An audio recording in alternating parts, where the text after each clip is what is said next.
तो चलिए पढ़ते हैं कौन कौन सी ऐसी नदियां हैं मध्य प्रदेश की जो यमुना नदी से मिलती हैं। तो सबसे पहले हम बात करेंगे इस चंबल नदी की। किसकी बात करेंगे? चंबल नदी की। चंबल नदी दोस्तों जैसा कि आप देख भी पा रहे होंगे कि यह चंबल नदी यह विंध्याचल पर्वत श्रेणी के विंध्यन पहाड़ी के इंदौर यह शहर है। इंदौर के पास ये महू जहां पर यह जाना पाव पहाड़ी है और जाना पाव पहाड़ी के वांचू पॉइंट से जिसकी ऊंचाई है 854 मीटर, इस जाना पाव पहाड़ी की यहीं से यह चंबल नदी निकलती है। यानी आपने सीखा कि यह चंबल नदी विंध्याचल पर्वत श्रेणी के इंदौर शहर से, इंदौर के पास जो महू है वहां से, और जाना पाव पहाड़ी और वांचू पॉइंट भी हम कह सकते हैं कि वहां से यह चंबल नदी निकलती है। यह चंबल नदी दोस्तों, यह चंबल नदी मध्य प्रदेश के यह इंदौर से निकलकर यह धार में जाती है और धार से फिर रतलाम में, फिर मंदसौर में, फिर ये राजस्थान चली जाती है और राजस्थान में चित्तौड़गढ़ और कोटा होते हुए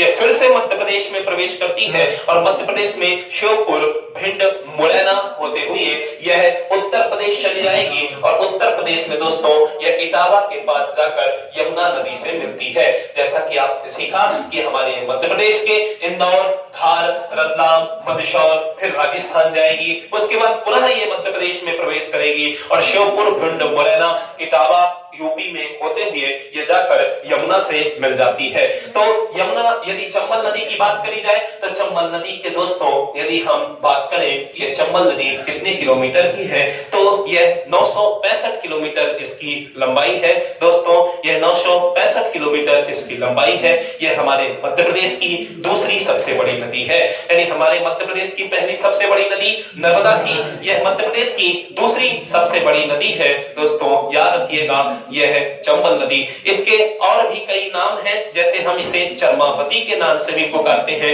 इसे हम धर्मावती के नाम से भी पुकारते हैं, इसे हम कामधेनु भी कहते हैं। इस तरह चंबल में आपने सीखा यह 965 किलोमीटर की यह मध्य प्रदेश की दूसरी सबसे बड़ी नदी। और इसके साथ साथ हम यदि इसमें बात करें इसकी सहायक नदियों की तो इसमें इसकी बहुत सारी सहायक नदियां हैं, जैसा कि आप देख भी पा रहे होंगे। यह इसकी सहायक नदियों की यदि बात करी जाए तो दोस्तों इस क्षिप्रा की बात करते हैं।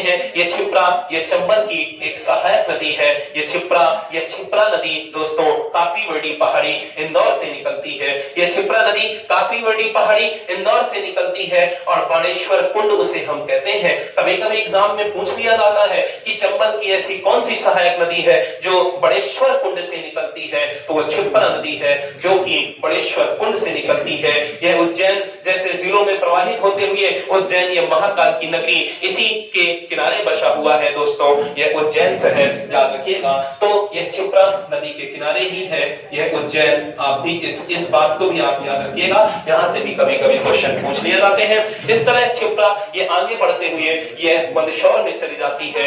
इस तरह आपने देखा इस क्षिप्रा नदी को, इसमें हमने यही इस पॉइंट को याद रखना है, यह चंबल नदी की सहायक नदी है यह क्षिप्रा नदी। यानी क्षिप्रा नदी किसकी सहायक नदी है? ठीक है। ये कौन सी पहाड़ी से निकलती है और कौन से कुंड से निकलती है? बड़ेश्वर कुंड से निकलती है। चलिए बहुत बढ़िया। अब हम चंबल की दूसरी सहायक नदी की बात करते हैं। एक तो हो गई क्षिप्रा जो कि महाकाल की नगरी, यह 12 ज्योतिर्लिंगों में से एक। उज्जैन पे यह जो शहर है इसी नदी के किनारे बसा हुआ है। महाकाल की नगरी भी इसी के किनारे बसी हुई है, याद रखिएगा, यहाँ से क्वेश्चन बनते हैं। ठीक है। और सबसे इंपॉर्टेंट बात, इसे मालवा की गंगा कहा जाता है। इस क्षिप्रा को मालवा की गंगा कहा जाता है। दोस्तों अलग अलग भागों को अलग, आपने देखा होगा जब हमने अपने प्राकृतिक विभाजन में हमने पढ़ा था तो हमने मालवा को भी बांटा, बुंदेलखंड, बघेलखंड, रीवा पन्ना का पठार, सतपुड़ा पर्वत श्रेणी, इस तरह करके हमने, जैसे मध्य भारत का पठार, ऐसे करके हम अनेकों 7 भागों में हमने जैसा अपने मध्य प्रदेश को प्राकृतिक रूप से, फिजियोग्राफिक रूप से हमने बांटा था।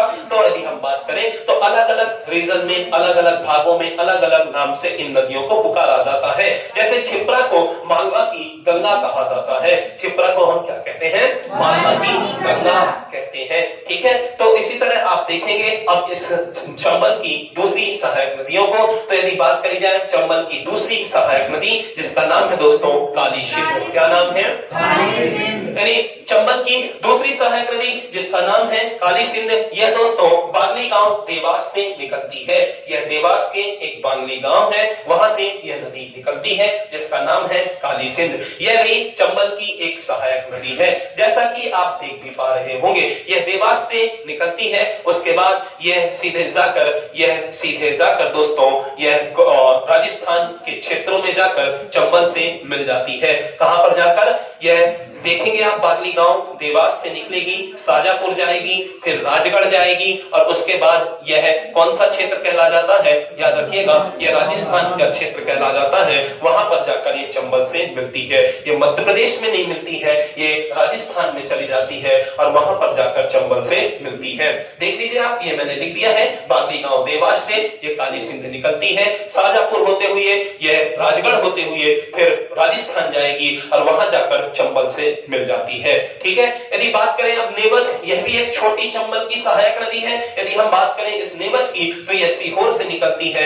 और यह भी दोस्तों जाकर सीधे राजस्थान के क्षेत्रों में इस चंबल से मिल जाती है। यदि बात करते हैं दूसरी अब इसकी सहायक नदियों की दोस्तों, तो पार्वती भी इस चंबल की एक सहायक नदी है जो कि आष्टा सीहोर से निकलती है और यह भी दोस्तों राजस्थान में जाएगी और वहां पर जाकर चंबल से मिल जाती है।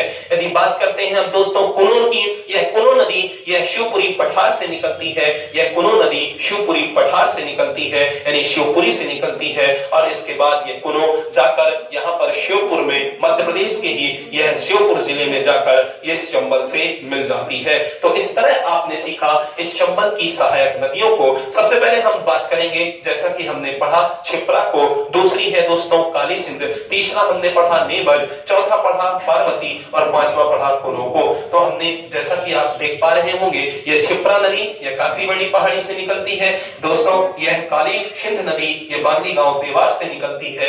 यह नेवज नदी यह सीहोर से निकलती है। यह पार्वती आष्टा सीहोर से निकलती है। यह कुनो शिवपुरी पठार से निकलती है, यानी शिवपुरी से निकलती है। इस तरह आपने इस जिलों को भी जान लिया कि कौन सी नदी कहां से निकलती है और कहां पर मिलती है। ठीक है, तो इतना बन जाएगा सबसे।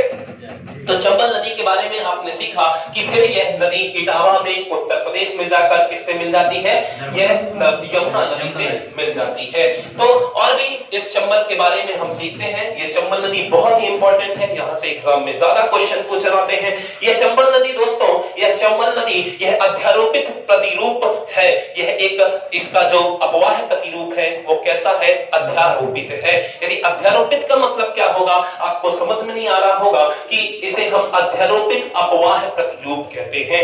नदियों के चलने के स्वरूप को प्रतिरूप कहा जाता है। जैसे आप लोग भी हैं, आप भी जब चलते हैं तो कोई कोई अलग अलग ढंग से अपने हिसाब से चलता है। हम कभी कभी मजाक की भाषा में भी बोल देते हैं कि वो ऐसे चलता है, कोई कोई अच्छे से चलता है। ऐसा आपने देखा होगा कि कोई कोई आड़ा टेढ़ा चलता है, कोई सीधा चलता है। ऐसे आप अपने से ही एग्जाम्पल को समझ लीजिए कि नदियां भी कुछ ऐसा ही करती हैं। नदियों के चलने के स्वरूप को उसे क्या कहा जाता है, उसे प्रतिरूप कहा जाता है। तो इसी तरह यह जो चंबल नदी है ये ऐसी नदी है जिस कैसी कि इसका जो चलने का जो तरीका है उसे हम अध्यारोपित प्रतिरूप कहते हैं। तो ये वन लाइनर फैक्ट आपसे खूब पूछा जाएगा कि चंबल, यह जो चंबल नदी है यह किस प्रकार का इसका प्रतिरूप है, तो आप कहेंगे यह अध्यारोपित अपवाह का प्रतिरूप है। यह इसके चलने का स्टाइल कुछ ऐसा है कि इसके सामने जो आएगा पहाड़ और पर्वत उसे वो काट डालती है। और आपने देखा तो होगा यह बीहड़ों का भी निर्माण करने वाली नदी है और यह ग्वालियर, शिवपुरी,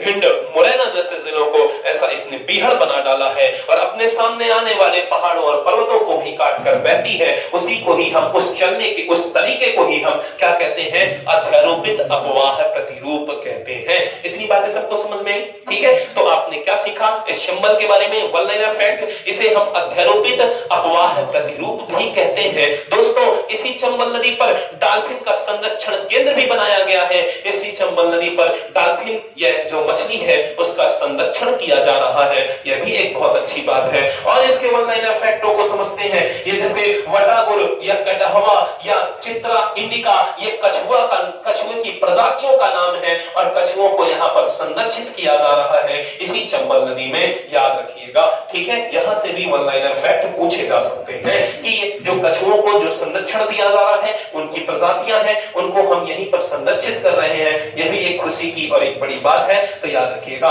और भी समझते हैं, हमने बता ही दिया यह मध्य प्रदेश की दूसरी सबसे बड़ी नदी है, याद रखिएगा इस बात को भी। और यदि बात करें कि यहाँ पर चंबल घड़ियाल या इसे ही हम देवरी घड़ियाल भी कहते हैं, यहाँ पर केंद्र बनाया गया है और यह केंद्र मुरैना में है। घड़ियाल का संरक्षण का यह केंद्र है, तो चंबल घड़ियाल या देवरी घड़ियाल इसे हम कहते हैं, यह मुरैना में इसका केंद्र बनाया गया है, इस बात को भी आप याद रखिएगा। तो इस तरह चंबल के बारे में आपने सीखा, इस चंबल नदी को। तो आपने क्या क्या सीखा, जल्दी से इसका रिवीजन करते हैं, फिर आगे बढ़ते हैं दूसरी नदियों पे। तो सबसे पहले हमने सीखा कि दोस्तों यह चंबल नदी हमारे मध्य प्रदेश के विंध्याचल पर्वत श्रेणी के ये इंदौर शहर के पास महू जो जगह है वहां से, ये जाना पाव पहाड़ी से और वांचो पॉइंट से निकलती है, यह है चंबल नदी, जैसा कि आप देख भी पा रहे होंगे। ठीक है, यानी इंदौर महू के जाना पाव पहाड़ी से निकलती है चंबल नदी। यह मध्य प्रदेश की दूसरी सबसे बड़ी नदी है, इसकी लंबाई 965 किलोमीटर है। और यदि इसमें और बात करें तो यह धार, रतलाम, मंदसौर, फिर राजस्थान जाएगी, फिर यह पुनः मध्य प्रदेश आएगी और श्योपुर, भिंड, मुरैना जैसे जिलों पर प्रवेश करेगी और उसके बाद उत्तर प्रदेश जाकर ये इटावा में उत्तर प्रदेश में जाकर किससे मिल जाती है, यह यमुना नदी से मिल जाती है। यहाँ पर आप यूपी भी लिख सकते हैं जिससे आपको याद रहेगा। ठीक है, कि इटावा कहां की बात हो रही है, उत्तर प्रदेश की बात हो रही है, तो यह यूपी में इटावा के पास जाकर यह मिल जाती है। तो सबको बन जाएगा इतना। ठीक है, आपने इसमें वन लाइनर फैक्टों को भी देखा कि यह चंबल अध्यारोपित अपवाद प्रतिरूप का एग्जांपल है। आपने इस चंबल की सहायक नदियों को भी देखा कि क्षिप्रा यह इसकी सहायक नदी है, काली सिंध इसकी सहायक नदी है, नेवज इसकी सहायक नदी है, पार्वती इसकी सहायक नदी है, कोनो भी इसकी क्या है, सहायक नदियां हैं। तो कितनी सहायक नदियों को हमने पढ़ा चंबल की? पहली कौन सी, दूसरी, तीसरी, चौथी, पांचवी। ठीक है, यानी क्षिप्रा, काली सिंध, नेमज, पार्वती और कुनो इसकी सहायक नदियां हैं और वो किस प्रकार से बहती हैं यह भी हमने इसमें लिख दिया है कि आप ध्यान से देख सकते हैं किन किन जिलों से होकर जाती हैं, यह भी आप देख सकते हैं। ठीक है, चलिए, तो इस तरह आपने सीखा इस चंबल नदी के बारे में। अब हम किसी दूसरी नदी की बात करते हैं, तो यमुना नदी से ही मिलने वाली मध्य प्रदेश की ऐसी नदी जिसका नाम है दोस्तों सिंध नदी। क्या नाम है? सिंध नदी। यह सिंध नदी भी यमुना नदी से जाकर मिलती है और यह भी दोस्तों इटावा के पास उत्तर प्रदेश में यह यमुना नदी से मिलती है। यदि बात करें जाए सिंध की, यह सिंध दोस्तों सिरोंज विदिशा से निकलती है, यह सिरोंज विदिशा से निकलती है यह सिंध नदी। और दोस्तों यदि सिरोंज विदिशा की बात करी जाए तो यहीं से निकलती है सिंध, फिर इसके बाद ये गुना जाती है, गुना के बाद ये शिवपुरी जाती है, शिवपुरी के बाद ये ग्वालियर भी जाती है और ग्वालियर के बाद दतिया भी जाती है और दतिया के बाद ये भिंड में जाती है और भिंड के बाद ये उत्तर प्रदेश चली जाती है और उत्तर प्रदेश में इटावा के पास ये जाकर यमुना से मिल जाती है। जिस तरह चंबल उत्तर प्रदेश के में इटावा के पास मिलती थी, उसी तरह यह इटावा के पास उत्तर प्रदेश में यह सिंध नदी भी दोस्तों उसी से मिल जाती है। तो इस तरह आप याद रख सकते हैं कि आपने देखा ये गुना, शिवपुरी, ग्वालियर, दतिया और भिंड और इटावा होते हुए ये जाकर उत्तर प्रदेश में यह यमुना से मिलती है। यदि बात करी जाए इस सिरोंज दोस्तों सिंध नदी की, तो इसकी एक सहायक नदी है जो कि शिवपुरी से निकलती है और यह शिवपुरी ग्वालियर होते हुए यह मुरैना होते हुए ये भिंड में जाकर मिल जाती है, याद रखिएगा। और इसका नाम है दोस्तों, इस नदी का आप नाम लिखिएगा, इसकी सहायक नदी, इसका नाम लिख लीजिएगा। ठीक है, कुंवारी नदी, इसका नाम क्या है दोस्तों? कुंवारी नदी। ठीक है, इसका नाम लिखिए कुंवारी नदी, ये बहुत ही इंपॉर्टेंट है, एग्जाम में खूब पूछी जाती है। इस नदी का नाम लिख लीजिएगा कुंवारी नदी। ठीक है, यह कुंवारी नदी दोस्तों यह शिवपुरी से निकलती है, यह ग्वालियर होते हुए यह मुरैना जाती है, जबकि मुरैना में यदि हम बात करें तो यह सिंध नदी मुरैना नहीं जाती है, लेकिन यदि यह नदी मुरैना होते हुए फिर भिंड होते हुए फिर जाकर इससे किससे मिलती है? इस सिंध नदी से। तो कुंवारी इसकी एक सहायक नदी है। किसकी सहायक नदी है? सिंध नदी की। ठीक है, तो कुंवारी सिंध नदी की सहायक नदी है। तो इस तरह आपसे बन जाएगा कि हमने क्या सीखा इस सिंध नदी के बारे में। यह सिंध नदी सिरोंज विदिशा से निकलती है। इसके बाद ये गुना, शिवपुरी, ग्वालियर, दतिया और भिंड होते हुए उत्तर प्रदेश में इटावा के पास जाकर यमुना से मिल जाती है। यह कुमारी नदी इस सिंध की एक सहायक नदी है जो कि शिवपुरी से निकलती है और इसके बाद ये ग्वालियर, मुरैना, भिंड होते हुए जाकर ये किससे मिलती है? भिंड में यह जाकर सिंध से मिल जाती है। तो इस तरह सिंध नदी को भी आपने जाना। और यदि बात करें कि दोस्तों दूसरी नदियों पर, तो यमुना नदी तंत्र की ही यह तीसरी नदी दोस्तों, जिसका नाम है बेतवा। यह मध्य प्रदेश की तीसरी ऐसी नदी जो जाकर यमुना से मिलती है। तो आइए अब पढ़ते हैं इस बेतवा नदी को। यदि बेतवा की बात करी जाए तो यह कुमरा गांव रायसेन से निकलती है दोस्तों। यह कुमरा गांव रायसेन से निकलती है। इसकी यदि लंबाई की बात करी जाए तो यह 480 किलोमीटर की इस नदी की लंबाई है। यह हमारे मध्य प्रदेश की पांचवी बड़ी नदी है। यह बेतवा, यह कुमरा गांव रायसेन से निकलने वाली, यह 480 किलोमीटर में बहने वाली यह पांचवी मध्य प्रदेश की सबसे बड़ी नदी, यह पांचवी नदी है मध्य प्रदेश की, याद रखिएगा। यानी पांचवी बड़ी है यह मध्य प्रदेश की, यह पांचवी बड़ी नदी है यह हमारे मध्य प्रदेश की, याद रखेंगे। यदि बात करी जाए इस बेतवा की तो यह बेतवा दोस्तों कुमरा गांव रायसेन से निकलती है और रायसेन के बाद यह रायसेन में ही स्थित है। यह यूनेस्को की विश्व धरोहर में शामिल यह सांची, यह बौद्ध स्थल, यह सांची होते हुए यह विदिशा जिले में प्रवेश करती है। विदिशा होते हुए यह गुना और अशोकनगर दोनों की सीमाओं पर बहते हुए, दोनों को समद्विभाजक करते हुए यह आगे बढ़ते हुए उत्तर प्रदेश में ललितपुर जाती है, फिर झांसी जाती है, फिर झांसी के बाद यह निवाड़ी, ओरछा हमारे फिर से मध्य प्रदेश में प्रवेश करती है। और यह निवाड़ी के अंदर आने वाला यह ओरछा दोस्तों, यह ओरछा यह भी ऐतिहासिक विश्व धरोहर में शामिल दोस्तों। यह ओरछा का ये मंदिर यहाँ पे भी ये फेमस है। यह ओरछा आप ध्यान रखिएगा। और इसके बाद ओरछा होते हुए ये हमीरपुर उत्तर प्रदेश में जाकर यह यमुना से मिल जाती है। तो बेतवा के बारे में आपने क्या क्या सीखा, फिर से ध्यान देंगे, ठीक है? बहुत ध्यान से सुनिएगा, बहुत ध्यान से सुनिएगा, बातें नहीं करेंगे, एक एक से पूछूंगा भी। हमने कहा कि यह बेतवा नदी यह कुमरा गांव रायसेन से निकलकर यह हमारे रायसेन में ही सांची से होते हुए यह विदिशा होते हुए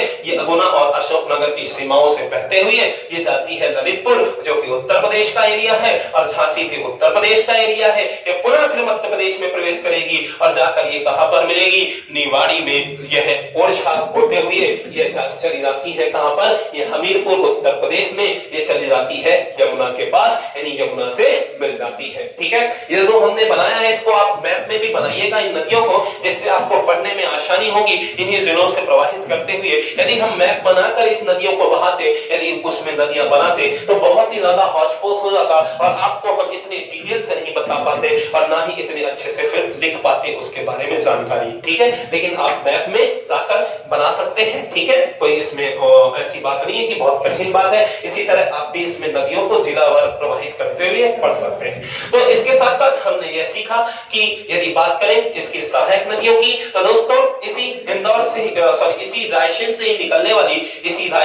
निकलने वाली ये दोस्तों धशान नदी जो रायसेन से निकलती है, रायसेन जिला से निकलती है, सागर होते हुए ये जाकर दोस्तों उत्तर प्रदेश में इस बेतवा से मिल जाती है। यह धशान नदी इसकी एक सहायक नदी है जो रायसेन जिला से निकलती है, सागर होते हुए दोस्तों ये जाकर झांसी के पास यह उत्तर प्रदेश में इससे मिल जाती है। यदि बात करें इस सागर से होते हुए एक और नदी यह सागर जिले से निकलते हुए जिसका नाम है जामनी नदी, यह जामनी नदी यह दोस्तों यह बेतवा की एक सहायक नदी है जो कि यह यदि हम बात करें तो यहाँ पर ओरछा में जाकर इससे मिलती है। इसका नाम है दोस्तों जामनी नदी। ठीक है, जैसा कि मैप में आप देख भी पा रहे होंगे इस जामनी नदी को, ये सागर से निकली ये जामनी नदी और इसके बाद जाकर ओरछा में मिल जाती है इस बेतवा से। तो इस तरह आपने सीखा इस बेतवा के बारे में। और बेतवा को दोस्तों सबसे अच्छा वन लाइनर फैक्ट यह हम बात करें तो मध्य प्रदेश की गंगा इसे कहा जाता है। यह बेतवा नदी को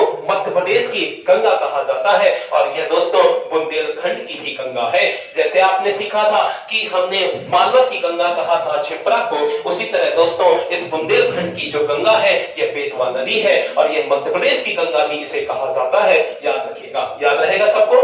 साथ ही साथ हमने और भी वन लाइनर फैक्टरों को देखना है कि केन बेतवा लिंक परियोजना यह एक बहुत ही अच्छी परियोजना है। सन 2005 में यह परियोजना चालू हुई थी और इसमें यह कहा गया था, सरकार ने यह रणनीति बनाई थी कि जैसे कि नदियों का जल सूख जाता है, आप जानते हैं गर्मी के समय में नदियां सूख जाया करती हैं, लेकिन कुछ ऐसी भी नदियां होती हैं जिनमें जल का स्तर ठीक ठाक रहता है, तो क्यों ना हम ऐसा कुछ बनाएं, कुछ योजना बनाएं कि जो नदियों में जल है उस सूखी नदियों तक उसे जोड़ दिया जाए, जिससे जीवन चल पाए हमारा और सभी प्राणी जगत का इस गर्मी के मौसम में। तो याद रखिएगा, इसीलिए एक योजना बनाई गई कि क्यों ना हम इन नदियों को जोड़ दें आपस में। जैसे किसी नदी में जल अच्छा है और किसी में नहीं है, और गर्मी के समय में कोई नदी सूख जा रही है और किसी में ठीक ठाक जल है, तो दोनों को यदि जोड़ देंगे तो सबका काम चल जाएगा। इसलिए ऐसा एक परियोजना बनाई गई जिसे हम क्या कहते हैं, नदी जोड़ो परियोजना, और इसका नाम था, सबसे पहली भारत देश में, पूरे भारत देश में सबसे पहले केन बेतवा लिंक परियोजना ही बनाई गई थी। और केन नदी जो कि मध्य प्रदेश की नदी है, यह बेतवा नदी जो कि मध्य प्रदेश की ही नदी है, इनको जोड़ा गया और यह योजना बनाई गई थी 2005 में। याद रखिएगा, केन बेतवा लिंक परियोजना, ठीक है, इसका नाम है। तो इस तरह आपने बेतवा को भी पढ़ा। अब हम दोस्तों यमुना नदी तंत्र के मध्य प्रदेश की यह यमुना नदी तंत्र को, यह यमुना नदी तंत्र में मिलने वाली इस मध्य प्रदेश की लास्ट नदी को भी पढ़ लेते हैं। यह केन नदी दोस्तों, यह केन नदी यह हमारे कटनी जिले से निकलती है। यह केन नदी यह कटनी कैमूर पहाड़ियों से, यह केन नदी कैमूर पहाड़ी कटनी से निकलती है। याद रखिएगा, यदि हम बात करें इस केन नदी की दोस्तों, यह भी बांदा के पास, उत्तर प्रदेश में बांदा जिले के पास जाकर ये कहां पर मिल जाती है, यमुना नदी से मिल जाती है। उत्तर प्रदेश के बांदा के पास जाकर यमुना से मिल जाती है। ये कटनी कैमूर पहाड़ी से निकलती है। और साथ ही साथ यदि बात करी जाए तो इसमें भी केन घड़ियाल लिंक केन घड़ियाल यह परियोजना चल रही है। केन घड़ियाल और यानी बात करें तो इसका संरक्षण के लिए इसमें क्या चल रहा है, यह केंद्र बनाया गया है जो कि पन्ना और छतरपुर दोनों जिलों पर बनाया गया है। ठीक है, तो केन घड़ियाल केंद्र बना है, यह पन्ना और छतरपुर में केन घड़ियाल केंद्र। ठीक है, केन से केन नदी का भी नाम है, घड़ियाल आप जानते हैं क्या कहा जाता है। ठीक है, तो इसी तरह आपने सीखा केन घड़ियाल केंद्र और पन्ना छतरपुर। इसके साथ साथ और आगे बढ़ते हैं, हमने देखा ये केन नदी दोस्तों ये पन्ना और छतरपुर जिलों में बहती है, उसके बाद उत्तर प्रदेश चली जाती है और बांदा में जाकर ये किससे मिलती है, यमुना नदी से मिलती है। यदि बात करी जाए तो छतरपुर से निकलने वाली यह उर्मिल नदी, और इस उर्मिल नदी को याद रखिएगा, यह केन की एक सहायक नदी है, छतरपुर से निकलती है और उसके बाद ये जाकर आगे यह मिल जाती है किससे, यह केन नदी से। ठीक है, तो ये छतरपुर से निकलकर ये उर्मिल नदी, यह केन की एक सहायक नदी है, याद रखिएगा। इसके बाद ये बांदा में जाकर किससे मिल जाती है, यमुना नदी से। तो इस तरह आपने आज सीखा इस मध्य प्रदेश की ऐसी नदियों को जिसे हम यमुना नदी तंत्र कहते हैं। ठीक है, तो इन यमुना नदी तंत्र में आप जल्दी से एक बार रिवीजन कर लेते हैं और उसके बाद क्लास को समाप्त करते हैं। तो चलिए, चंबल को आपने रिवीजन कर लिया था, अब हम बात करते हैं दोस्तों सिंध नदी की। सिंध में आपने क्या क्या पढ़ा, ये सिंध सिरोंज विदिशा से निकलती है, ये सिंध सिरोंज विदिशा से निकलती है और ये गुना शिवपुरी ग्वालियर दतिया भिंड होते हुए जाकर उत्तर प्रदेश इटावा में जाकर यमुना से मिल जाती है। अच्छा बताइए, सिंध की कौन सी सहायक नदी है, सिंध की सहायक नदी का नाम क्या है, ये कुमारी नदी कहां से निकलती है और कहां पर जाकर ये सिंध से मिलती है, में मिलती है। बहुत बढ़िया, ठीक है। और इसके साथ साथ अब हम तीसरी नदी पर आते हैं यमुना नदी तंत्र की। यदि बात करी जाए बेतवा की, ये बहुत ही ज्यादा इंपॉर्टेंट नदी है, ये बेतवा नदी। दोस्तों, इस बेतवा नदी की बात करी जाए तो आप भी बेताब रहते हो, क्योंकि आप भी तो कुंवारे लोग हो और अपनी राय देने के लिए बेताब रहते हो। तो कुमरा गांव रायसेन से निकलती है ये बेतवा नदी, ये कुमरा गांव रायसेन से निकलती है ये बेतवा नदी। ऐसे याद भी रख सकते हैं कि हम बेताब रहते हैं क्योंकि हम कुंवारे लोग हैं और कुंवारे लोग हमेशा बेताब रहते हैं राय देने के लिए। तो कुमरा गांव रायसेन से निकलती है ये बेतवा नदी दोस्तों। और ये बेतवा नदी यदि हम बात करें तो ये रायसेन से निकलकर ये विदिशा जाती है और विदिशा के बाद ये गुना और अशोकनगर की सीमाओं पर बहते हुए, इसे समद्विभाजक करते हुए ये आगे बढ़ते हुए उत्तर प्रदेश में चली जाएगी और ललितपुर और झांसी होते हुए ये ओरछा हमारे फिर से मध्य प्रदेश में ओरछा में जाती है, यानी निवाड़ी जिले ओरछा में जाती है और उसके बाद उत्तर प्रदेश चली जाती है और उत्तर प्रदेश में यह हमीरपुर के पास जाकर यह नदी, यह दोस्तों बेतवा नदी यमुना से मिल जाती है। यदि बात करी जाए इस बेतवा के बारे में तो दोस्तों इस बेतवा की दो सहायक नदियों को हम पढ़ेंगे। एक तो घासान, यह घासान नदी जो कि यह रायसेन से ही निकलती है और उसके बाद ये सागर होते हुए ये ओरछा में जाकर, ये ओरछा में नहीं हम इसे कहेंगे उत्तर प्रदेश में, ये झांसी के पास ये जाकर किससे मिलती है, यह बेतवा से मिल जाती है। यदि बात करी जाए जामुनी की, यह जामुनी नदी सागर से निकलती है और ओरछा में जाकर ये किससे मिलती है, यह बेतवा नदी से मिल जाती है। हमने कहा इस बेतवा को मध्य प्रदेश की गंगा कहा जाता है और साथ ही साथ इसे बुंदेलखंड की भी गंगा कहा जाता है और केन बेतवा लिंक परियोजना सन 2005 में बनाई गई थी। दो नदियों को जोड़ने की परियोजना है, बहुत ही अच्छी ये परियोजना है। चलिए साथ ही हम अब यह यमुना नदी तंत्र की अंतिम नदी जिसे हम केन नदी कहते हैं और इस केन नदी के बारे में बात करें तो ये कटनी कैमूर से निकलती है और ये केन नदी दोस्तों केन घड़ियाल केंद्र भी है यहाँ पर। और साथ ही साथ यदि हम बात करें तो ये मध्य प्रदेश के पन्ना और छतरपुर, ये कटनी पन्ना छतरपुर होते हुए उत्तर प्रदेश में बांदा में जाकर किससे मिलती है, यमुना से मिल जाती है। और इस तरह आपने सीखा इस केन नदी को और इसकी एक सहायक नदी है जो छतरपुर से निकलती है जिसका नाम है उर्मिल नदी और जाकर इसके बाद यह किससे मिल जाती है, इस दोस्तों के नदी से मिलती है। तो इस तरह आपने इसको याद रखना है इसके नदी के बारे में। तो आज आपने जो भी पढ़ा ये सब यमुना नदी तंत्र था। मध्य प्रदेश की ऐसी नदियां जो कि यमुना से जाकर मिलती है, इसलिए हमने इसे यमुना नदी तंत्र पढ़ा। इसके बाद कल की क्लास में हम गंगा नदी तंत्र को पढ़ेंगे, साथ ही साथ हम गोदावरी नदी तंत्र को पढ़ेंगे। तो गंगा और गोदावरी नदी तंत्रों को पढ़ते हुए हम इस नदियों को, मध्य प्रदेश की नदियों को समाप्त कर देंगे। ठीक है, यानी हम इस टॉपिक को समाप्त कर देंगे। तो चलिए आज के लिए इतना ही, ठीक है।